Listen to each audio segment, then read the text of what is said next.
Today, I'm going to be reading my book, D is for Democracy, to you.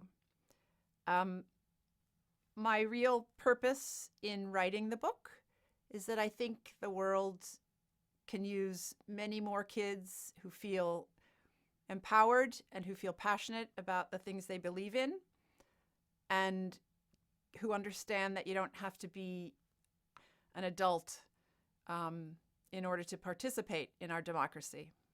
So here we go.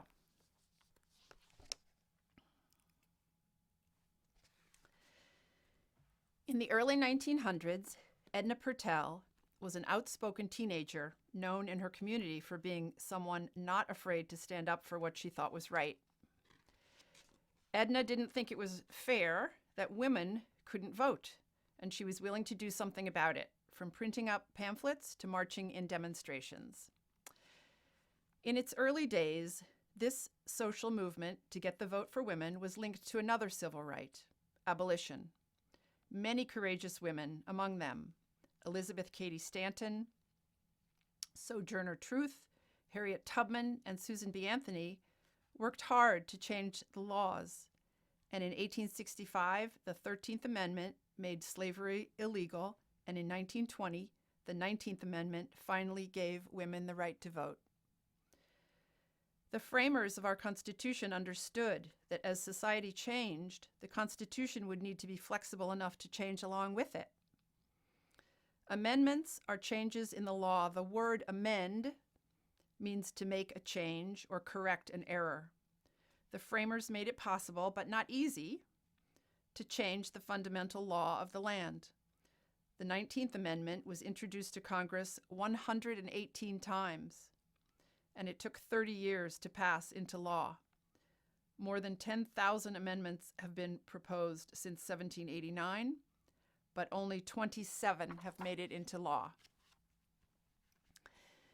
The United States Constitution is a document much admired around the world.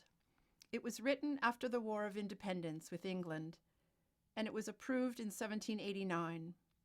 It reflects the principles on which our system of government is based. Do you know what a blueprint for a house is? The Constitution and the Bill of Rights are a blueprint for a democratic society. The group of men who worked on the Constitution is called the Founding Fathers. They met over a period of months at the Constitutional Convention in Philadelphia in 1787. Their goal was to create a government for a society whose citizens would be able to live together harmoniously but still have personal freedom. Shortly after the Constitution was signed, the Bill of Rights was added. Thomas Jefferson and others felt that the Constitution did not completely guarantee individual liberties and freedom for its citizens. The first 10 amendments to the Constitution make up the Bill of Rights. The First Amendment, perhaps the best known, guarantees freedom of speech, freedom of religion, freedom of the press, and freedom of assembly. The Founding Fathers had a good understanding of human nature. They designed a system of government that has 3 branches. Each one keeps track of the other, so no one person or group can get too much power. This is called checks and balances. The 3 branches are the legislative, executive, and judicial. The legislative branch makes our laws. The executive branch is responsible for carrying out the laws, and the judicial branch makes sure that all the laws are in keeping with the Constitution. Congress is part of the legislative branch. Its main function is to make federal laws. The Congress is located in the United States Capitol in Washington, D.C. It has been holding its sessions there since 1800. Congress is made up of 2 houses, the House of Representatives and the Senate, each with lots of committees working on many areas of law. Before a new law is passed, it is first presented as a bill in either house. Each year, Congress works on thousands of bills, but only a very small percentage of them become laws. Our system of government is called a democracy. It's based on the United States Constitution, a document written hundreds of years ago by the Founding Fathers. They based the Constitution on the philosophy that all men are created equal. What does that mean? Everything written can be interpreted in different ways. If every citizen should have equal rights under the law, what about slaves? Slaves were not considered citizens initially in American society. Part of the genius of the Constitution is that it was written in a way that allowed for changes to be made to it through a dialogue with its citizenry. Amendment 13 abolished slavery in 1865, making it unconstitutional. It's important to understand the reasons the early colonists came to America in the first place. They were fleeing from a government that did not allow its citizens enough individual rights, such as practicing whatever religion they chose or pursuing economic freedom. Some people wanted a life where they could be more than servants to a king. Our economic system is called capitalism, which means that private citizens can own businesses and industries. The early activists were willing to work hard and even fight for what they believed in. They paved the way for the freedoms and liberties we enjoy today. For example, your right at this very moment to disagree with something in our government and not get arrested for it. Democracy in America is considered today one of the best books ever written on the subject. It's full of perceptive observations and comments about our democracy. Believe it or not, the book was written long ago in 1835 by a Frenchman. Alexis de Tocqueville was a young aristocrat who came to America to learn everything he could about our democratic system. Monsieur de Tocqueville grew up in the aftermath of the French Revolution, and he wanted to help teach people back home in Europe about our American system of democracy. His book was the result of 9 months of traveling all over our nation. Elections are held to choose officials at local, state, and national levels. Local elections in towns, cities, and counties, select citizens for positions such as mayor, city council, sheriff, and school board members. At the state level, elections are held to select a governor, state legislators, and judges, although in some states, judges are appointed for life. Elections at the national level select our president, vice president, and members of Congress. Since there are always a number of candidates from each political party who want to run for president, primary elections are held to pick delegates to represent the candidates of their choice. Then, delegates who represent every voting district go to the national convention to select their party's candidate. Every 4 years, national elections are held on the first Tuesday after the first Monday in November. State and local elections are held every year on many different days. American voting methods have changed over the years.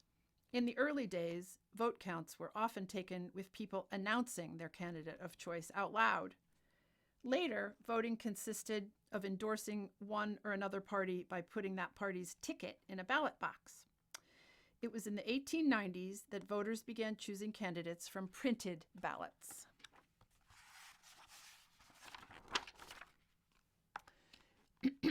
In 1787, 55 delegates from 12 states met in Philadelphia for a national convention that lasted several months. This was the Constitutional Convention. Many of the delegates were lawyers, as well as plantation owners, soldiers, merchants, doctors, and scientists.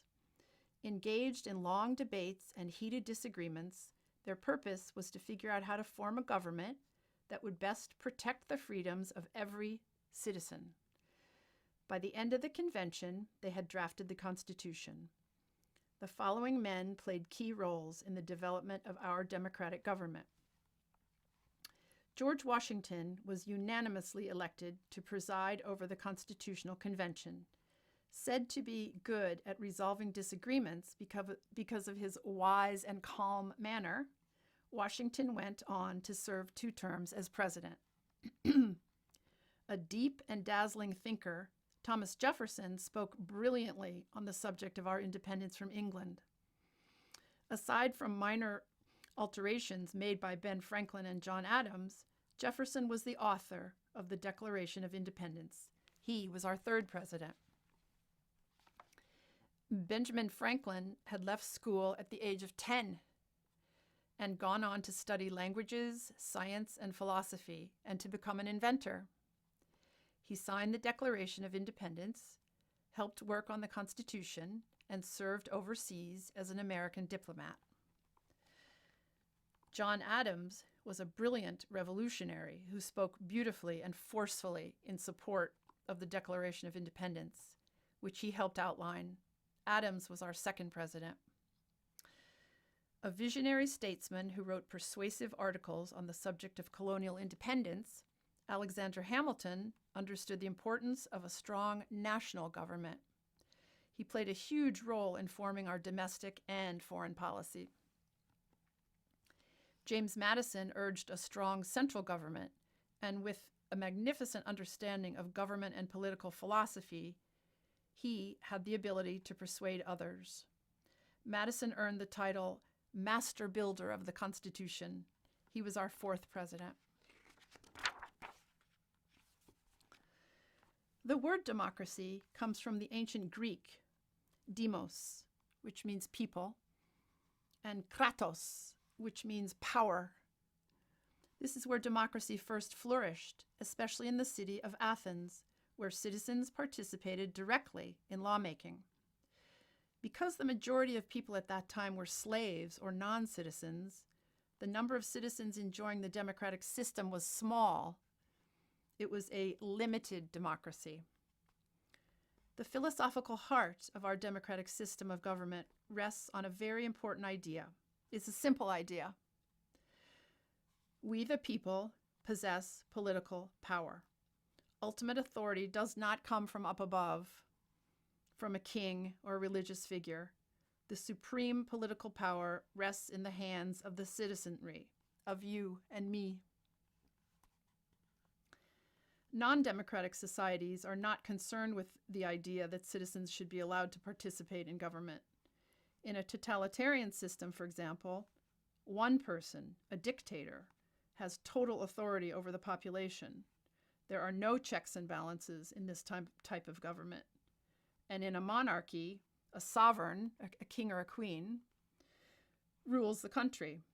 Great Britain is a constitutional monarchy, where the king or queen's power is limited and elected officials run the government. The House is one of two chambers that make up Congress. The other is the Senate. The number of representatives from each state to the House is based on population. The greater the population in a state, the more representatives to the House. The elected term is 2 years, but a representative may be reelected an unlimited amount of times. Anyone can try to get elected as representative, a teacher, a farmer, an electrician, anybody, as long as they are 25 years of age or older. There are 435 representatives in the House. The two chambers of Congress, the House and the Senate, share equal power but have different functions. Whichever political party has more elected members in the House is called the majority party. The party elects the Speaker of the House, who is in charge of all its activities. Work on new bills and laws is done by committee, with Democrats and Republicans working together. What does it take to be a United States citizen? If you were not born here or your parents were not citizens, it's still possible to become an American citizen. To come to the United States in hopes of becoming naturalized, you must first apply for a visa from the American Embassy in your country. When you arrive here, you must show that you have a place to live and a job. After living here for 5 years, providing you haven't been in any legal trouble, you can apply to become a citizen. You must be able to read and speak English.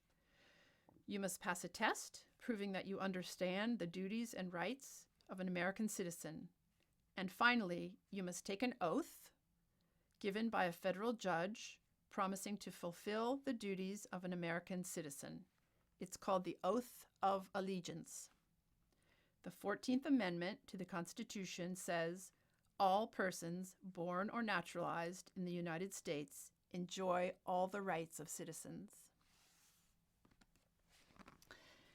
You might think the law is clear-cut, that a thing is either right or wrong.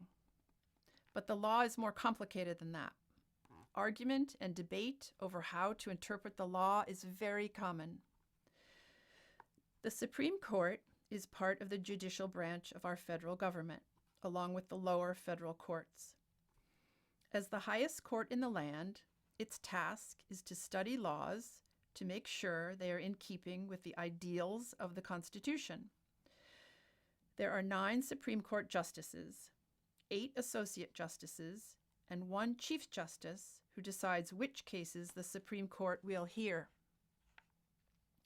The justices are nominated by the President, approved by the Senate, and appointed for life. In 1954, when much of our society was racially segregated, 5 African American families filed lawsuits against their local school districts. They wanted their children to be allowed to attend the all-white schools where they would receive better educations. The case, called Brown versus the Board of Education, went all the way to the Supreme Court, where it was ruled that segregation is unconstitutional under the 14th Amendment. This amendment forbids laws that unfairly deny citizens their rights. This important decision paved the way for a flurry of civil rights laws in the following years. After the Supreme Court ruled that segregated schools were unconstitutional, things did not exactly go smoothly. Even though the Constitution provides equal rights under the law for all citizens, sometimes human nature makes it difficult to enforce. The civil rights movement was a reaction to exactly that. Martin Luther King Jr. was a black minister who became a civil rights activist, devoted to protecting people's constitutional freedoms. He believed in non-violent methods of protest, such as economic boycotts and peaceful demonstrations. In 1955, in Montgomery, Alabama, he organized a boycott against the segregated bus lines. Nearly all the black people refused to ride the buses, and they walked to work instead. It was a terrible hardship, but they were determined to change an unfair situation, and it worked. After 381 days of boycott, the bus company agreed to run on a desegregated basis. In 1963, Dr. King organized a huge demonstration in Washington, D.C. that successfully pressured Congress into passing new civil rights legislation. Dr. King traveled the country, organizing marches and protests and teaching peaceful resistance wherever people were being denied their civil rights. And in 1964, he received the Nobel Peace Prize for his nonviolent leadership. Sadly, Dr. King was assassinated in 1968.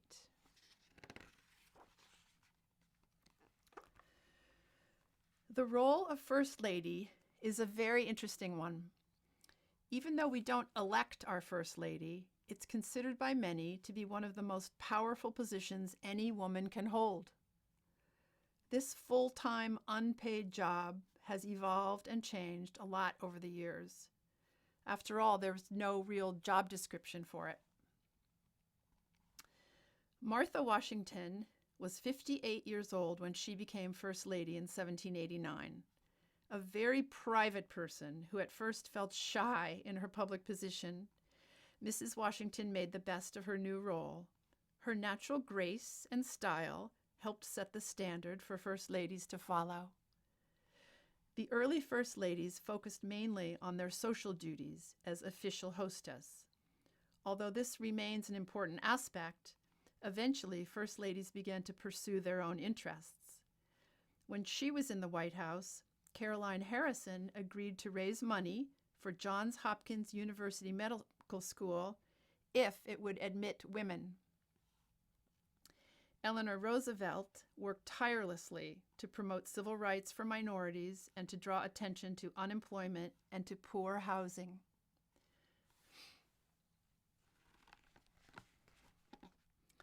Before there was the mint, a curious variety of things were used as currency by the early colonists, including livestock, tobacco, and foreign currency. Congress created the United States Mint in 1792, and President George Washington appointed David Rittenhouse its first director.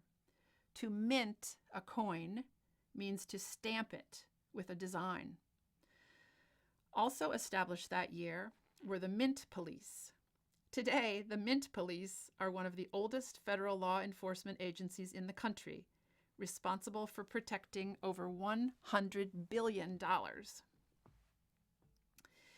The Mint is part of the United States Treasury Department, which also oversees the Bureau of Engraving and Printing, that they manufacture paper money, the Internal Revenue Service, and surprisingly, the Secret Service.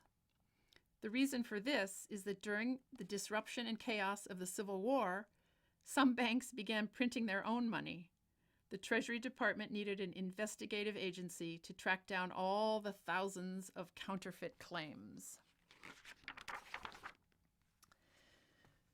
When George Washington was elected president in 1789, he and Martha first lived in New York City. That summer, they moved to the temporary capital in Philadelphia, and in 1790, the president was asked to pick a location for our young country's permanent capital city. He chose a beautiful spot along the Potomac River near his family home in Virginia. Although he never lived there, Washington, D.C. is named after our first president. The District of Columbia is named in honor of Christopher Columbus. Washington, D.C. is located in a 68-square-mile parcel between Maryland and Virginia. When President John Adams became the first president in the White House on November 2, 1800, Washington was a rural setting where cows grazed along the roads and cornfields stood among the houses. Today, Washington is a fascinating place to visit. Due to a law that states that no building may be higher than the Washington Monument, Washington has no skyscrapers, giving it a feeling of wide open beauty.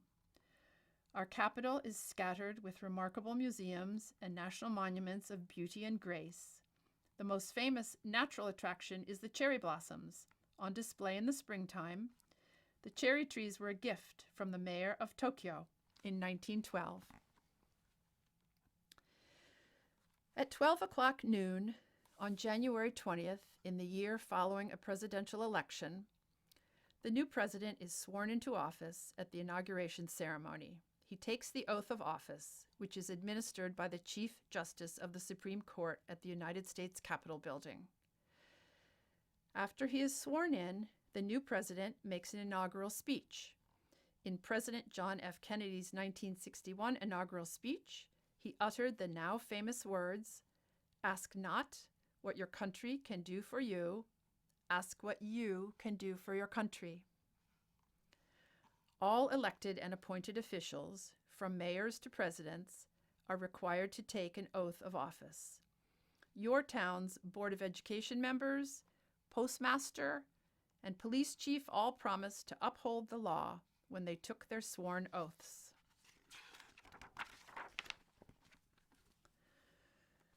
What is a political party? It sounds sort of fun, doesn't it? But the word party is misleading.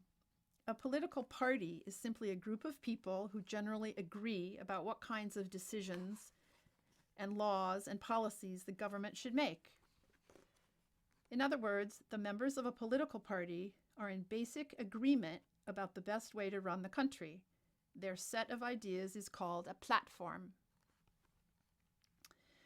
Interestingly, President George Washington was against the idea of different parties, but even in his day, two separate parties did form, the Federalists and the Democratic Republicans. These days, the two major parties are the Democrats and Republicans. Each has a mascot or symbol. The Republicans is an elephant and the Democrats a donkey. Both symbols were created in the 1870s by political cartoonist Thomas Nast. A political party is not like a club that you join. It's more like a philosophy that you agree with. Republicans and Democrats can agree on some things and disagree on others. They do have one basic disagreement. Democrats think the government should be of assistance to citizens who need its help through social programs like welfare.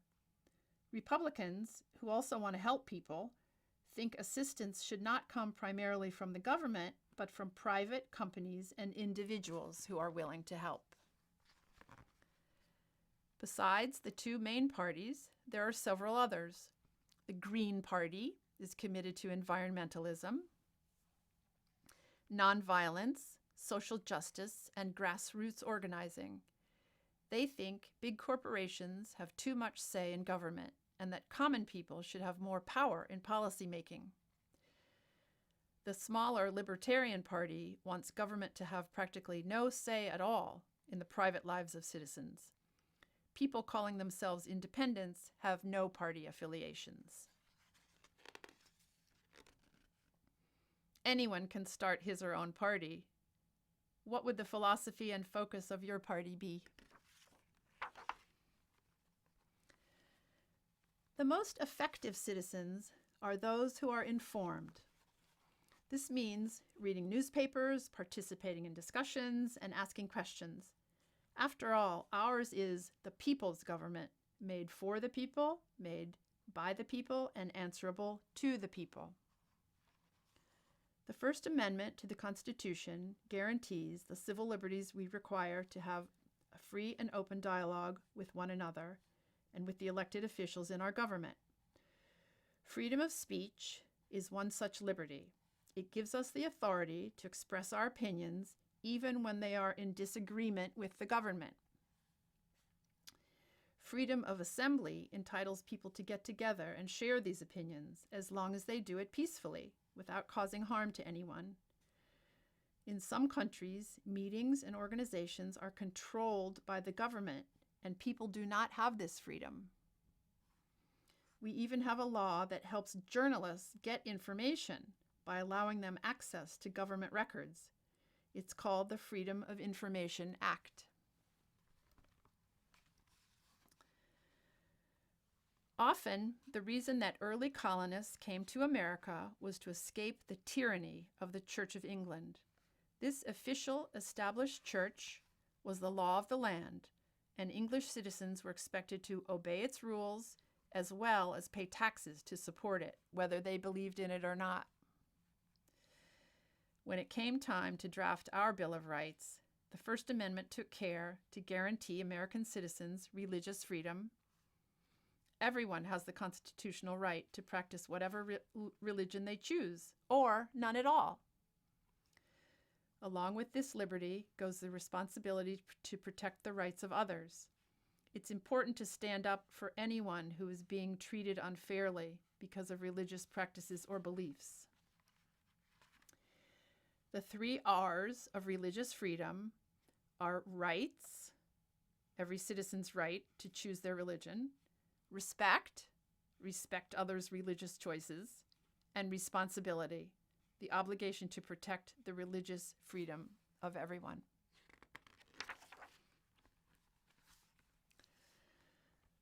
Part of the legislative branch of government, the Senate is the other chamber of Congress, along with the House of Representatives.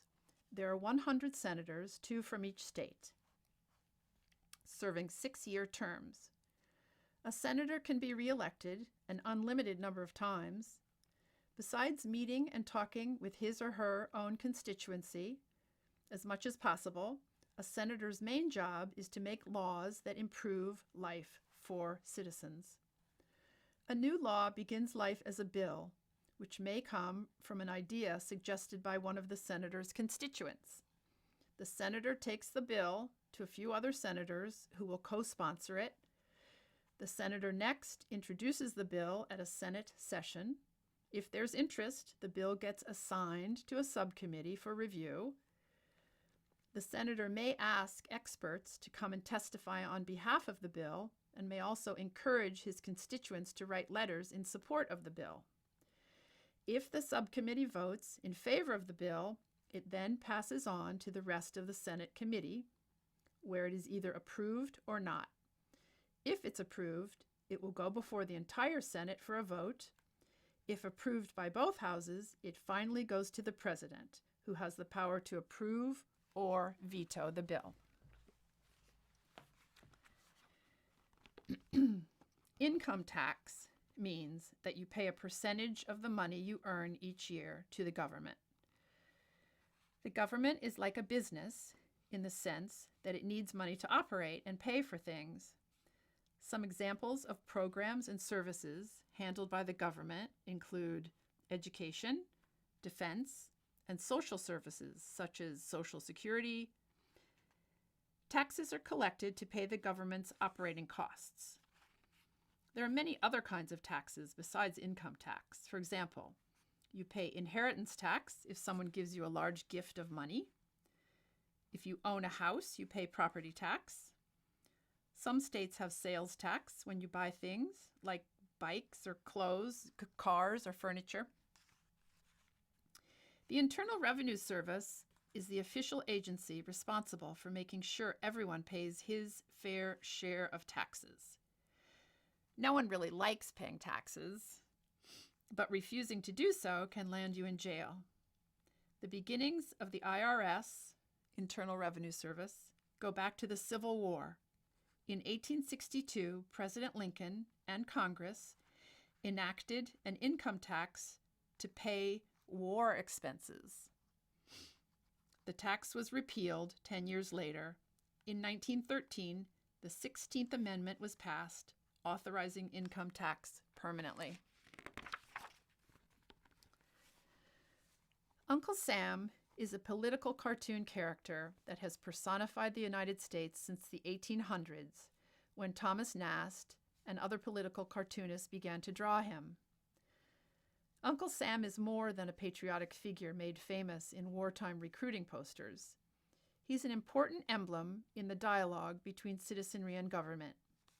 Uncle Sam is a symbol of the right to free speech for those who wish to criticize the government policies, as well as those who want to express support.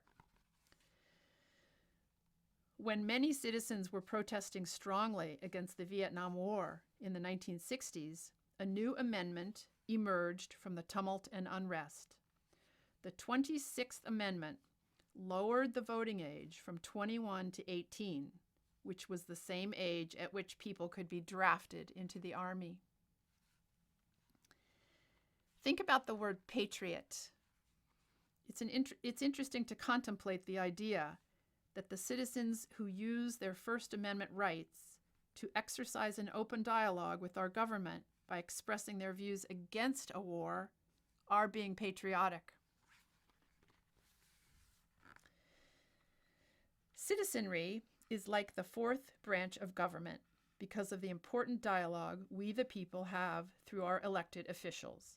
Voting is a crucial part of this process. More than 2,500 years ago, the ancient Greeks were among the first people to vote.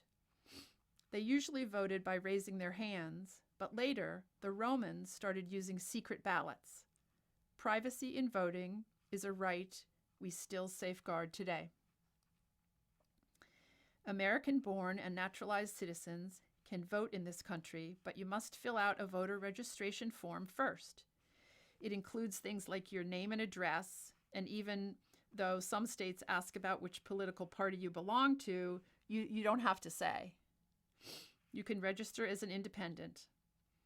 All voters are free to check off candidates from any party on the ballot. You must be 18 years of age or older to vote in a local, state, or national election. Imagine yourself at the Constitutional Convention in 1787. You've been selected as a delegate to help come up with a plan for our new government. Hugh Williamson is there from North Carolina. He suggests that we have a king. Thomas Jefferson vehemently disagrees, preferring an elected president. This subject alone was voted on 60 times.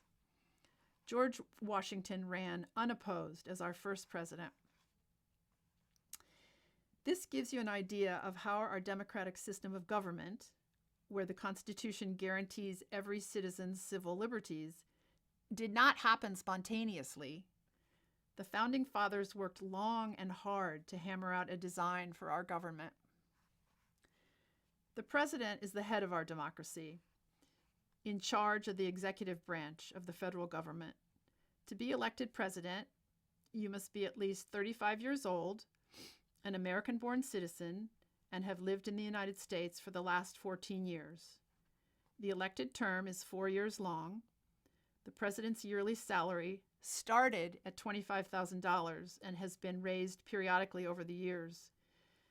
Today, it is $400,000. Once a year, the president must give a speech called the State of the Union, which lets everyone know how the country is doing. The executive branch of the federal government includes 15 departments, among them the Department of Education, Agriculture, Defense, and Health. The president chooses whom he wants to be in charge of each department, but the Senate has to approve them. More checks and balances there.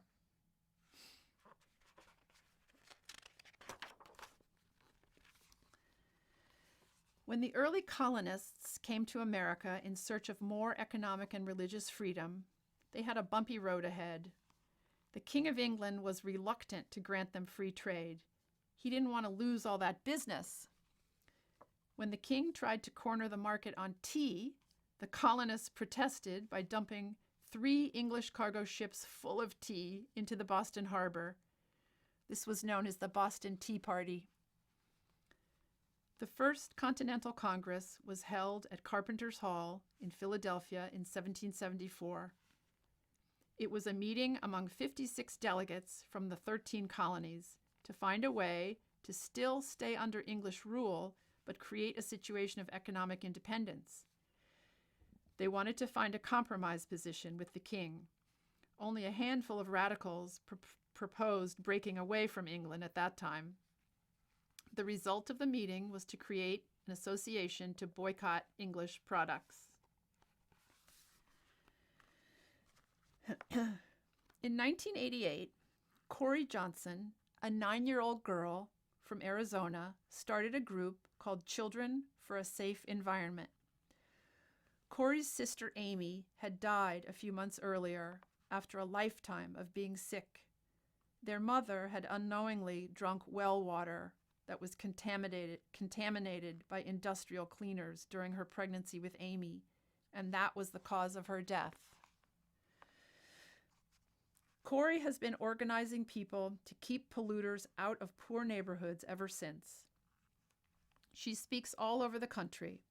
In 1998, when Corey was 19, she won a major environmental award for her important work.